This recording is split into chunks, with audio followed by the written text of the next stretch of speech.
Evangelho de Marcos, ditado por Pedro, capítulo 5, verso 1 e 2.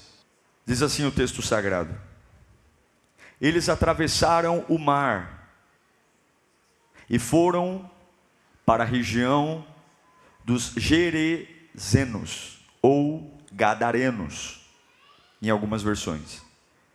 Quando Jesus desembarcou, um homem com um espírito imundo veio dos sepulcros ao encontro dele, ou ao seu encontro. Curve a sua cabeça. Espírito Santo, nós te pedimos, fala conosco. Não há razão alguma para estar aqui se não for por ti. Ah, tua voz é linda. Tua voz conhece o meu futuro. O Senhor sabe para onde eu estou indo. E nós precisamos sair daqui com uma palavra. Dentre tudo que vamos enfrentar, tudo que vamos ver, os que estão aqui, os que estão em casa agora, online, ó Deus, dentre tantas guerras que estamos enfrentando, inseguranças, incertezas, fala conosco, Pai, em nome de Jesus, amém. Eu quero levar você para um dia muito importante, muito especial na vida de Jesus. Certa manhã, Jesus saiu cedo de casa e foi para a praia. E logo se formou uma grande multidão para ouvir seus ensinos. Ele então pega, por conta da multidão, ele pega um barco, e dentro do barco ele prega para a multidão que está na praia. É um dia fantástico. Ele para a cidade de Cafarnaum. Ele congestiona. Isso está lá em Mateus 13, do 1 ao 12, não precisa abrir. E Jesus naquele dia, dentro do barco, olhando para as pessoas e para a multidão que estava na praia, ele conta a parábola do semeador. Depois ele explica aos discípulos em particular o significado da parábola do semeador. Depois Jesus conta a parábola da candeia, a parábola da semente e a parábola do grão de mostarda, entre tantas outras coisas lindas. Jesus passa o dia inteiro ensinando a multidão, explicando sobre o reino de Deus aos seus discípulos. É um dia muito produtivo, porém um dia de muito trabalho. Imagino que quando Jesus encerra suas pregações, e foram várias naquele dia, o povo estava meio cansado, os discípulos meio cansados, e aí chega o final do dia, e todo mundo pensa, gente, bom, igual a gente faz com a visita, né? O papo tá bom, mas está na hora do quê? Está na hora de ir para casa. A conversa tá boa, mas está anoitecendo. Vamos voltar para nossa casa. Já é tarde, né, mestre? Vamos embora. Que casa nada, diz Jesus. Casa? Nós vamos atravessar para o outro lado. Eu imagino que os discípulos devem ter olhado para Jesus e disse: você está de brincadeira, Jesus. Nós estamos o dia inteiro aqui na praia. Sol no cucuruco aqui. O Senhor pregou, o Senhor falou, o Senhor ensinou. Estou exausto. Como assim para o outro lado? Não tem nada lá do outro lado. Não tem nada. Todo mundo mora desse lado. Nossas casas estão aqui, nossas vidas estão aqui, nossas camas estão aqui. Não tem nada para fazer do outro lado. Absolutamente nada. Atravessar para quê? E o que há lá? O que há do outro lado é uma cidade chamada Gadar, ou Gadara. Gadara significa pátio do inferno. Você gostaria, depois de um dia de trabalho, ir para o pátio do inferno? Vamos dar uma volta lá no pátio do inferno. Gadara era chamada de Decápolis, que significava, é um conjunto de 10 cidades do Império Romano. Cidades pagãs, cidades consideradas impuras, terra de ninguém, terra sem governo, e a única coisa que o Império Romano queria com aquelas cidades era arrancar dinheiro deles. Não havia cuidado, não havia saneamento, não havia ordem, não havia decência. Era uma terra de pessoas sem lei. E além daquela população gentia, havia para o judeu uma atividade repugnante, que era a criação de porcos. Os judeus até hoje não comem carne de porco. E em Gadara se criavam porcos. O que Jesus vai fazer em Gadara depois de um dia exaustivo de trabalho? Não há nada lá. Nada. Mas como Jesus mandou atravessar, eu acho lindo isso, porque você não vê no texto bíblico nenhum discípulo perguntando para Jesus. Todas as deduções que eu estou fazendo são deduções minhas. Você não vê nenhum discípulo dizendo para Jesus assim, por quê? Para quê? Eles simplesmente, talvez estranhando ou não, eles entram no barco e a atravessam. São basicamente 10 quilômetros de mar adentro. É uma boa distância para andar de barco a remo. Não há motor. Mas essa travessia, que já estava mais ou menos atrapalhada, porque eu estou cansado, ela fica pior. Porque logo quando eles entram no barco, para ir para o outro lado, a Bíblia diz que um vento toma conta do mar da Galileia.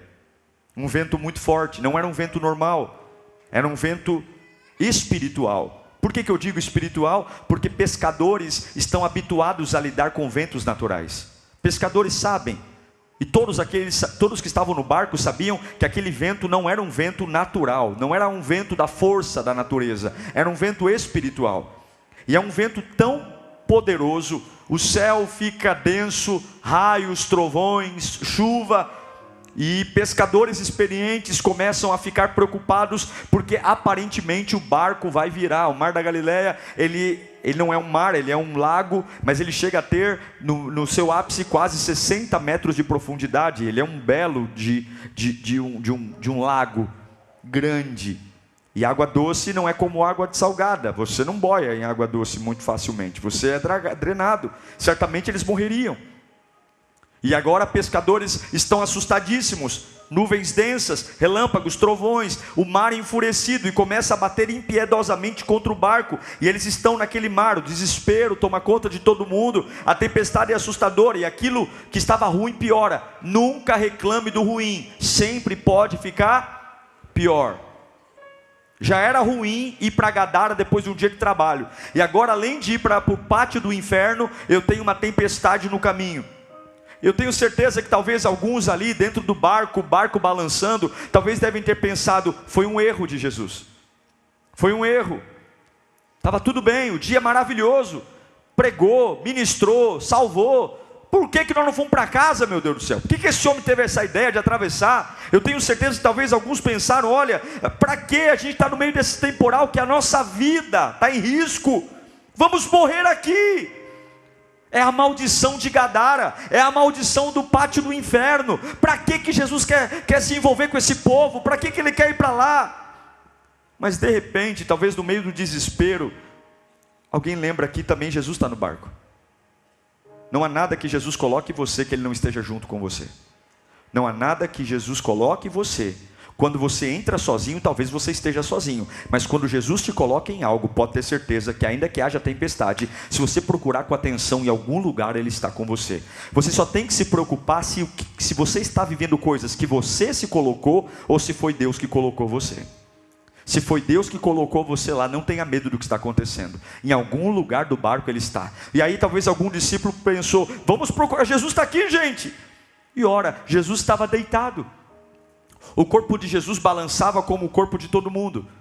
O corpo de Jesus se molhava como o corpo de todo mundo, as águas entrando dentro do barco. O corpo de Jesus tinha solavancos como o de todo mundo, mas a Bíblia diz que ele estava dormindo. O sono reparador. Ele não estava cansado o dia inteiro? Ele estava dormindo. Ele estava tendo sono reparador. Como é que alguém pode dormir no meio de uma tempestade? Só dorme no meio de uma tempestade quem sabe que a palavra tem poder. E o que Jesus disse quando eles entraram no barco? Nós vamos atravessar para o outro lado. Acabou, eu vou dormir. Porque vento nenhum vai anular o que sai da boca de Deus. Escuta o que eu estou pregando aqui.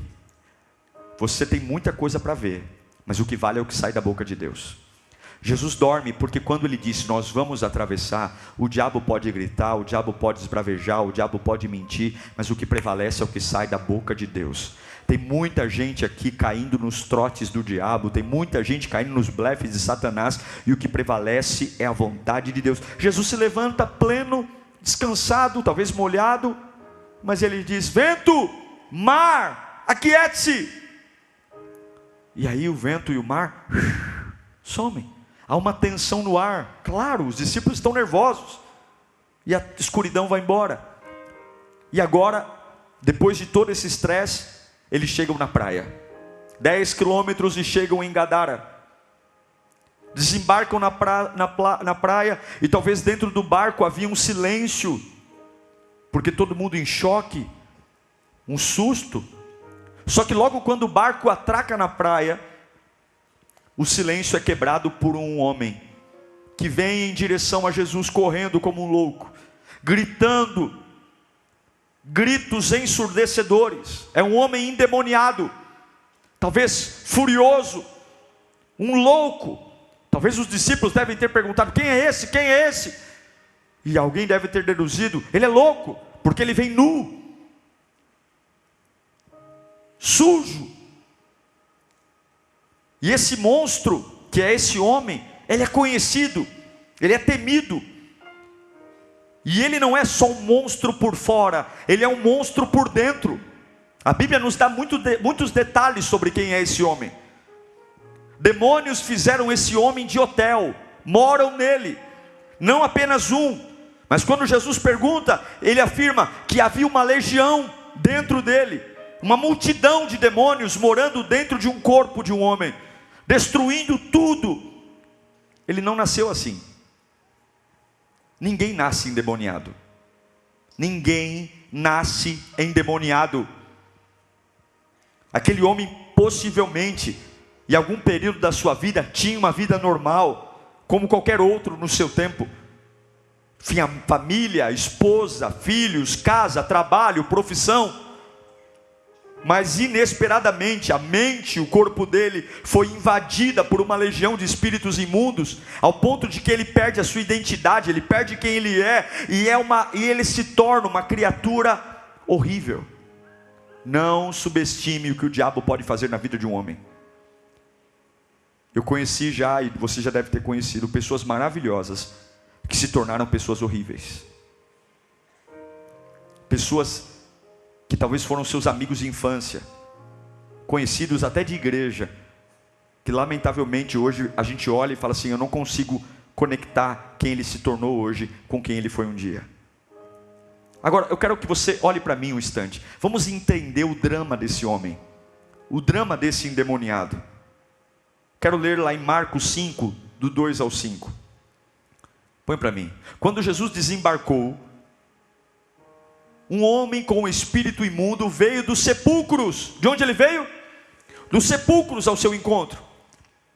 Esse homem vivia nos sepulcros, e ninguém conseguia prendê-lo, nem mesmo concorrentes, pois muitas vezes lhe haviam sido acorrentados os pés e as mãos, mas ele arrebentara as correntes, quebrara os ferros com dos seus pés. Ninguém era suficientemente forte para dominá-lo. Noite e dia ele andava gritando e cortando-se com pedras entre os sepulcros e na colina. Essa é certamente a descrição mais detalhada da vida desse monstro que o diabo fez com ele. O diabo é especialista em roubar, matar e destruir. Esse é o negócio dele. E o que eu acho, coloca para mim o versículo 2 de novo. Veio dos sepulcros ao seu encontro. Fica muito claro que a vida desse homem está no estágio final. O estágio final do roubo, da dignidade. Ele vive nos cemitérios. Eu não sei se você já percebeu, mas é muito fácil você entrar num cemitério aqui na cidade de São Paulo, qualquer outro lugar, e perceber que dentro dos cemitérios existem trabalhos diversos. Quando não abrem sepulturas, porque morar num cemitério, e nesta época os cemitérios não são como os de hoje, que você encontra em bairros cemitérios. Os cemitérios eram feitos fora da cidade. Esse homem morava isolado, junto a túmulos. Naquela época ninguém enterrava os mortos na cidade. Jogavam eles em cavernas, em covas, escavadas na pedra, e deixavam a podridão algumas vezes a céu aberto, e esse monstro morava lá. Por que ele vive lá agora? Por que ele vive em deserto? Porque ninguém consegue viver perto dele. Ele é um problema. Ele é um problema para a família, ele é um problema para a sociedade. Já tentaram prendê-lo e não conseguem. Ele é um problema para os seus pais, ele é um problema para a sua família, ele é um problema para os seus amigos, ele é um problema. Ninguém aguenta mais a violência que esse homem provoca, ninguém aguenta mais os distúrbios, ninguém aguenta mais o jeito que ele vive, ninguém suporta mais. E é exatamente isso que o diabo gosta de fazer com a gente. Ele gosta de fazer as pessoas que mais nos amam não ter paciência com a gente. O diabo adora pegar as pessoas que Deus preparou para cuidar de nós, e essas pessoas desistirem de nós. Porque todos nós temos um limite de paciência, meus irmãos. Até o amor de pai e mãe tem limite. E esse homem rompeu todos os limites. Imagino que tentaram de tudo para fazer a vida desse homem ser o minimamente aceitável. Mas a violência que estava dentro dele o destruiu, e destruiu tudo à sua volta. Agora a esposa não aceita mais, a sociedade não aceita mais, a prisão não aceita mais, porque amarram ele e ele quebra, e a solução é prendê-lo. Não adianta prender, porque ele é louco, há um demônio dentro dele, há uma legião, e há uma força. Uma pessoa possessa tem uma força que você não tem noção. A Bíblia diz que os ferros dos pés ele mesmo quebrava, as algemas das mãos ele mesmo quebrava, e o diabo, ao mesmo tempo que dava um poder para ele quebrar algemas, quebrar ferros, fazia-o se rasgar com pedras. É como se o diabo dissesse: por um lado eu te faço poderoso, e por outro lado eu mostro que você é um cavalo, você vai se cortar com pedras. São forças malignas, meus irmãos, são forças malignas. E aí ele é banido da cidade, só resta viver em sepulcros. É de lá que os demônios o levam, é para lá que os demônios o levam. O profeta Isaías fala um pouquinho desses lugares tenebrosos que os demônios levam as pessoas. Está lá em Isaías capítulo 34, versículo 14. Isaías 34, você está comigo aí? Criaturas do deserto se encontrarão com hienas e bodes selvagens, balirão uns para os outros. Ali também descansarão as criaturas noturnas, e acharão para si locais de descanso. Ou seja, Isaías está dizendo que todas as pessoas possessas, demoníacas, que vivem debaixo de um jugo satânico, Satanás encontra um lugar para que elas vivam, e esse lugar é a destruição. Há uma outra descrição sobre esse homem. Marcos 5,5 fala que ele andava sempre de noite, gritando e cortando-se com pedras entre os sepulcros. Então, como se não bastasse os demônios dentro dele, os demônios que moram dentro dele, o evangelista Lucas diz também que ele andava nu, se cortando, se ferindo. É algo terrível. Tem momentos da nossa vida que o estrago é tão feio que não há mais com quem falar, que não há mais a quem recorrer. Não importa a dor, não importa a vergonha, não importa a rejeição. Para o diabo é quanto pior, melhor. Quanto pior, melhor. Esse é o nosso inimigo. Eu sei que alguns estão gostando de viver uma vida de cristão, vindo à igreja, mas a verdade, irmãos, é que não é para ser agradável. Nós estamos numa guerra terrível, e o adversário das nossas almas, ele é muito astuto, muito inteligente, e sorrateiramente ele vai se apoderando de coisas importantes para nós, mexendo na nossa cabeça, e agora esse homem está com um cárcere físico, com um cárcere mental, e com um cárcere emocional, com um cárcere moral, com um cárcere totalmente aprisionado, uma prisão indomável, inviolável, que afasta todo mundo. E eu tenho certeza que quando o diabo olhou para esse homem, o diabo disse: eu venci, eu destruí a criação de Deus, eu venci, ele é um cavalo meu, ele mora no cemitério, ele anda nu, ele se corta, ele é um problema para todo mundo, e quem reina, quem triunfa? Eu, Satanás triunfo. Até o dia, que depois de um dia inteiro de trabalho na praia, Jesus diz para os seus discípulos: vamos para o outro lado. Até um dia que ele entra no barco, e Satanás sabe no seu radar quem está vindo em direção a Gadara, e é por isso que os ventos batem no barco de Jesus, porque o diabo sabe quem está se aproximando.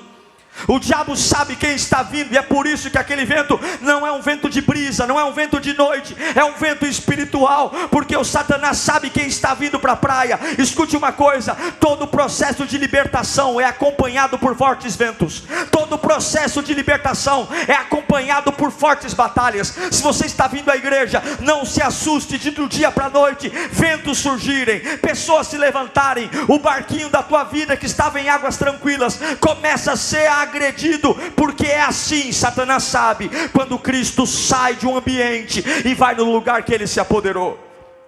É por isso que quando o diabo vê de longe, não é o prefeito de Decápolis que vai receber Jesus, não é a autoridade. Quem vai receber Jesus na praia? Quem vai receber Jesus na praia?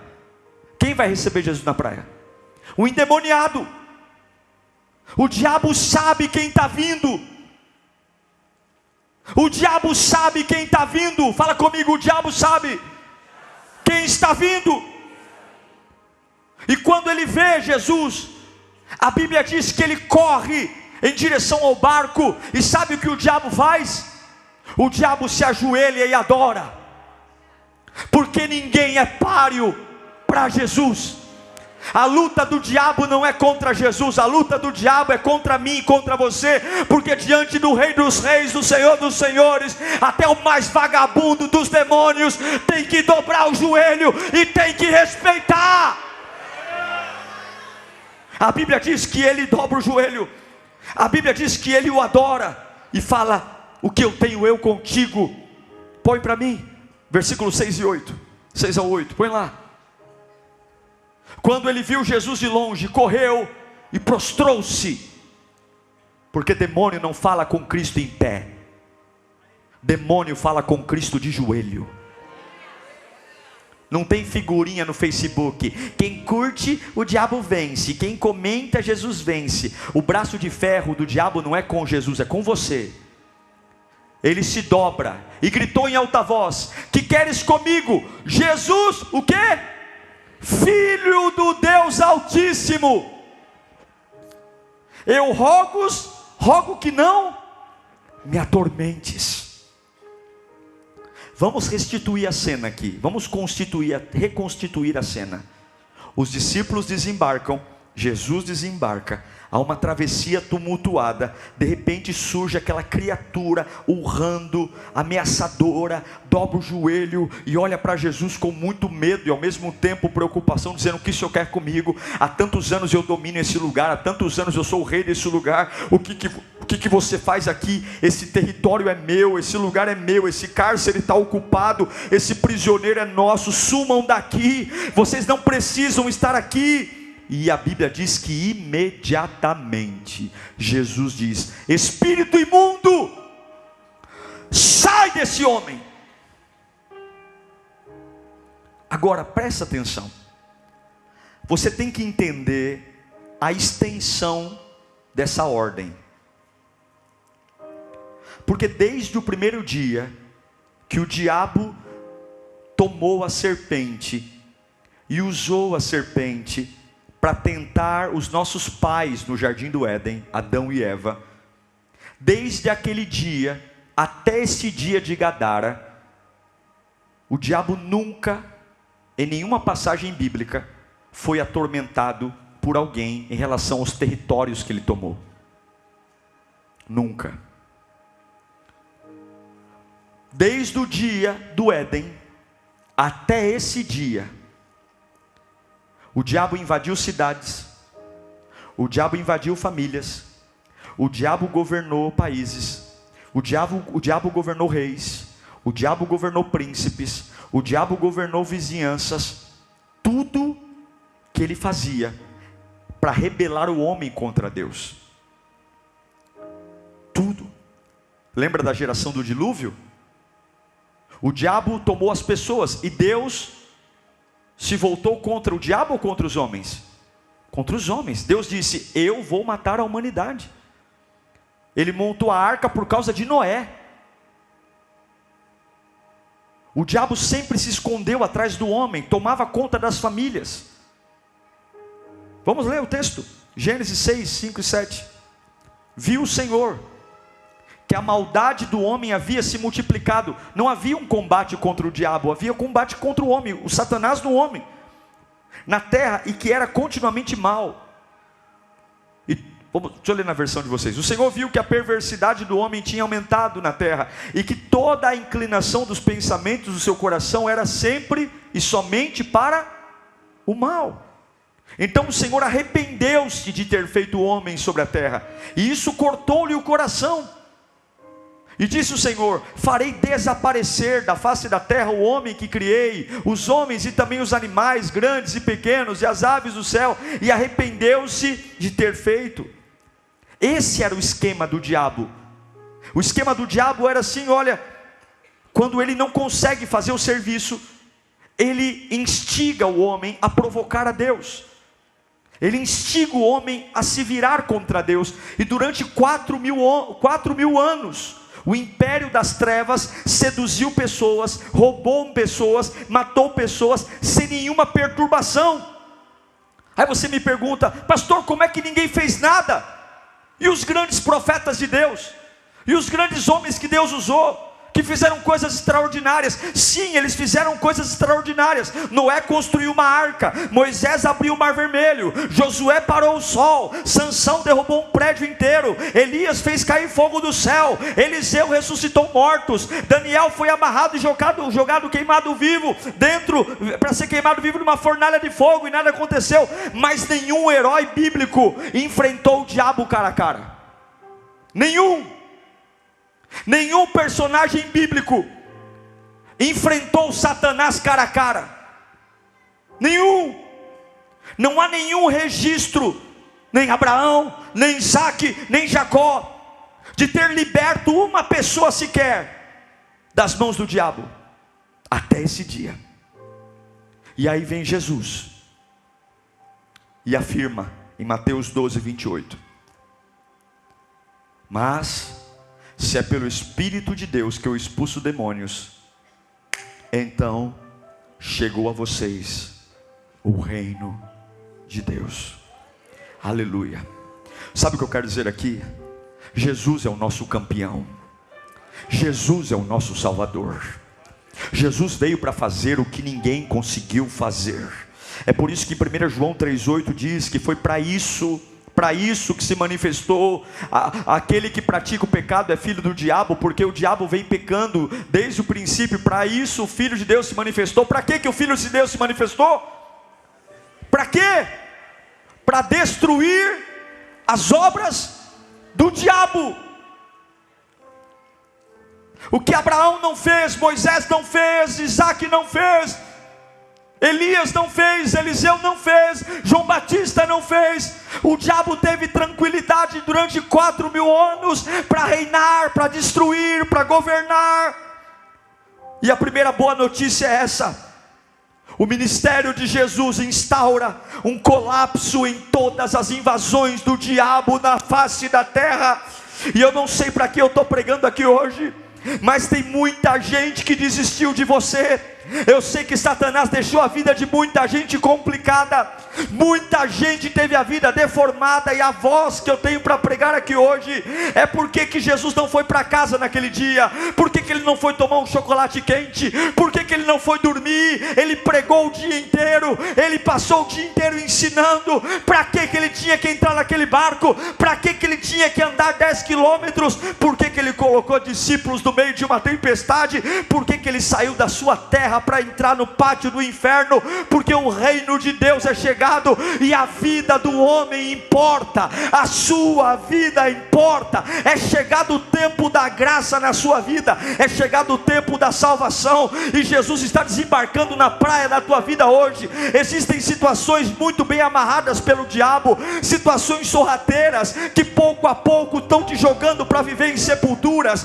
que pouco a pouco estão te afastando do melhor da vida e jogando você no isolamento. Então Jesus ordena para aquele homem que o diabo em 4.000 anos não ouviu, em 4.000 anos ele não foi incomodado, em 4.000 anos ele só induzia os homens a pecar contra Deus. Mas naquele dia ele tem que dobrar o joelho e entender que dentro daquele barco não tem uma criatura, mas tem um Deus. E Abraão ele não se ajoelha, para Moisés ele não se ajoelha, mas para o Cristo Filho do Deus vivo ele se ajoelha. E eu sei que muitos aqui já tentaram muita coisa, você já foi para a igreja, você já orou, já fez campanha, mas eu quero dizer que hoje não é pastor Diego, não é lírio dos vales, não é denominação. Hoje o Rei dos Reis, pelo poder da palavra pregada, vai parar na praia da tua vida, e todas as correntes vão quebrar. Sabe o que significa Jesus parar na praia? Levanta a mão para cá. A partir de hoje vai ter mudanças visíveis na tua vida. A partir de hoje tem pessoas que vão olhar para você, e você vai perceber que a leveza vai chegar. Mudanças visíveis. O gadareno nunca mais foi o mesmo. Levanta a mão para cá. A partir de hoje haverá cura no seu corpo, cura emocional, cura física. Há tantos anos, pastor, a minha casa é assolada, há tantos anos meu avô, meu pai, hoje essa bolha é furada, hoje esse ciclo é quebrado. Jesus está na praia, Jesus vai para a praia para transformar. É por isso que as ondas estão batendo. Levanta a mão só mais um pouquinho, levanta a mão. Naquele dia que Jesus estiver na praia, a visão vai voltar para os teus olhos. Essa visão de comer verme, essa visão de raspar chão, essa visão de galinha vai cair por terra. Hoje Deus vai devolver a tua origem, a tua visão para sempre. Fala comigo agora, tudo faz sentido. Agora está entendendo porque tem vento? Está entendendo porque tem tempestade? Porque a tua vida importa.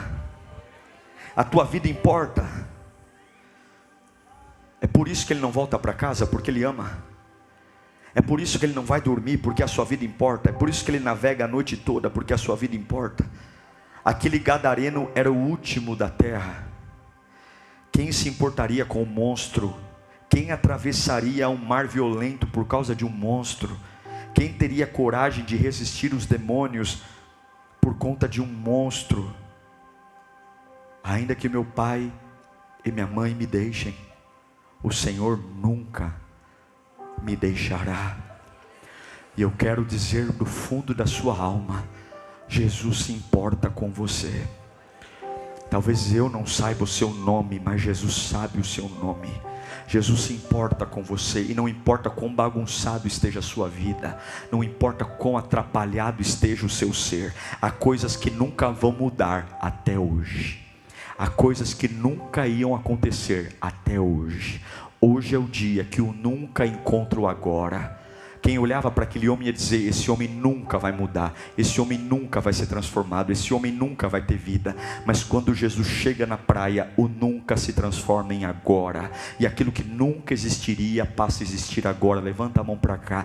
Tem coisas que olham para você e nunca vai existir, nunca vai ter, nunca vai ser, nunca vai conquistar, nunca, porque até então Jesus não estava na praia. Fala comigo: hoje o meu nunca se transforma em agora. Fala mais alto: hoje o meu nunca se transforma em agora. Agora, a boa notícia é que Jesus é o mesmo ontem, hoje e sempre. Eu encerro dizendo: Jesus transforma a vida desse homem. Os espíritos malignos entram nos porcos, e os porcos pulam desfiladeiro abaixo, e aquele homem é curado. Eu não tenho tempo para ler, mas aquele homem fala: olha, eu quero seguir o Senhor. Jesus diz: não, você vai ficar aqui em Decápolis. Você vai ficar aqui para pregar, você vai contar para as pessoas viram a tua desgraça e vão ver a tua redenção, e você vai dizer o que aconteceu. No mesmo lugar da tua vergonha, Deus vai exaltar você. No mesmo lugar que viram o seu fracasso, Deus vai te dar dupla honra. Quem sabe hoje nesse culto haja alguém aqui que pense: quem vai me encontrar no porão que eu moro? Quem vai me achar nesse cativeiro? Quem se importaria comigo?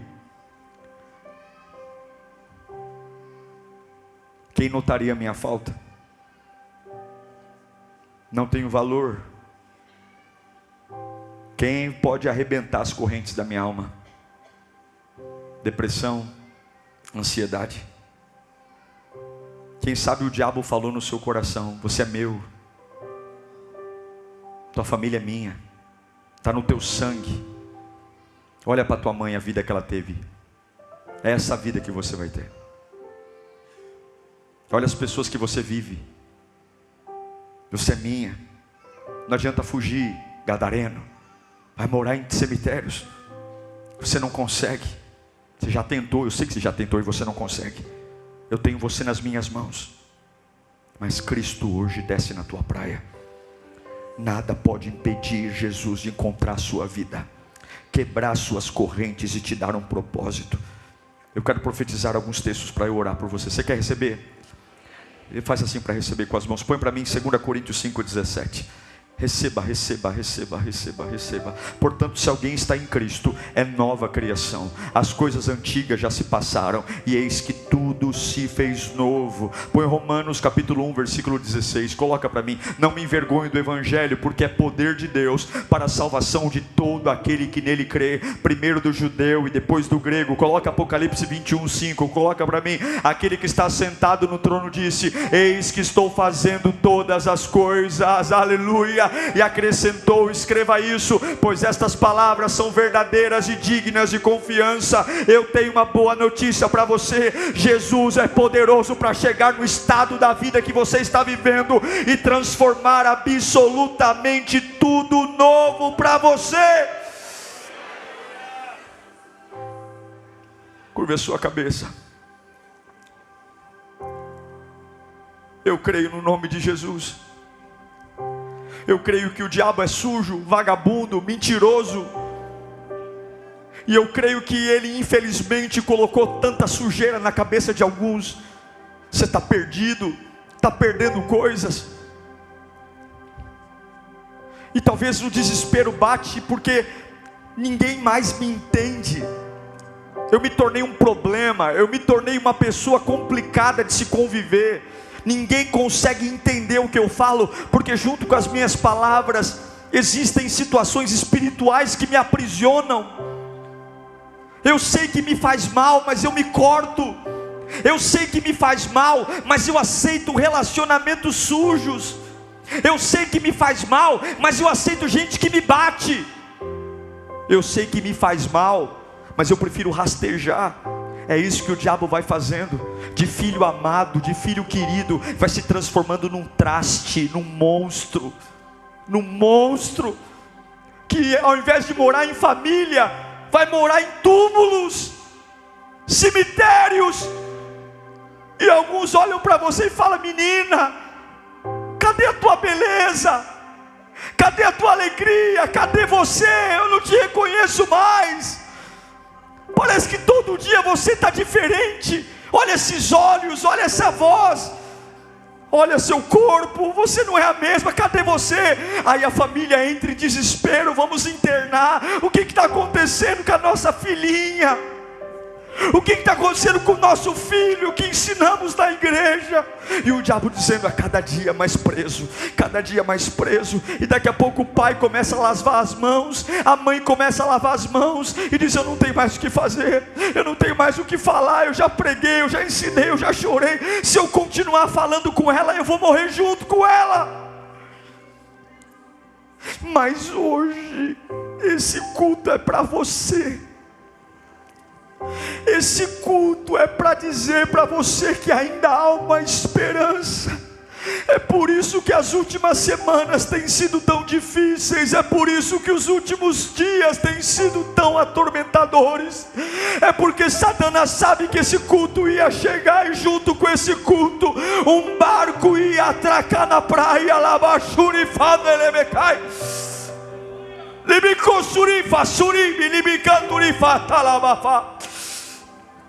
E junto com este barco há uma autoridade. O rei está no barco. O diabo de joelhos, diabo de joelhos, diabo de joelhos, diabo de joelhos, joelhos onde é o teu lugar, joelhos, joelhos. Quem manda chegou. Quem tem autoridade chegou. Quem é o primeiro e o último chegou. Na Baixarabacandefa. Quem cura todas as doenças chegou. Chegou. Chegou. Chegou. Chegou. Sinta o abraço de Deus na sua vida. Deus está libertando você das correntes. Deus está libertando você da nudez. Deus está libertando você das prisões. Você vai voltar a viver em família. Você vai voltar a viver com pessoas sadias. Você vai sair desses ambientes que estão te matando. Deus está libertando a sua mente. Essa carência não vai te matar mais. Você vai passar a se valorizar a partir de hoje. Deus está devolvendo vestes. A vida te tirou as vestes. A vida te tirou a dignidade. A vida te tirou o prazer de estar em família. Você tem vergonha de muita coisa. Os seus pensamentos estão tortos. Deus está devolvendo o teu ministério hoje. Deus está devolvendo o teu chamado hoje. Deus está devolvendo o teu trabalho hoje. Deus está vindo à praia. Deus está dizendo: Satanás vai entrar nos porcos, porque quem vai entrar nele é o meu espírito agora. Satanás vai para os porcos, porque quem vai entrar nele é o meu poder. Satanás vai para os porcos, porque quem vai entrar nele é a minha unção. Satanás vai para os porcos, porque quem vai entrar nele é a minha misericórdia. Satanás vai para os porcos, porque quem vai entrar nele é o meu chamado. Satanás vai para os porcos, porque quem vai entrar nele é o meu sangue. Satanás vai para os porcos, porque quem vai entrar nele é a minha glória. Satanás vai para os porcos, porque quem vai dominar a cabeça dele é o meu espírito. Satanás vai para os porcos, porque quem vai enchê-lo é o meu espírito. Satanás vai para os porcos, porque eu vou tomá-lo, vou tratá-lo, vou curá-lo, vou renová-lo, vou abastecê-lo, vou enchê-lo.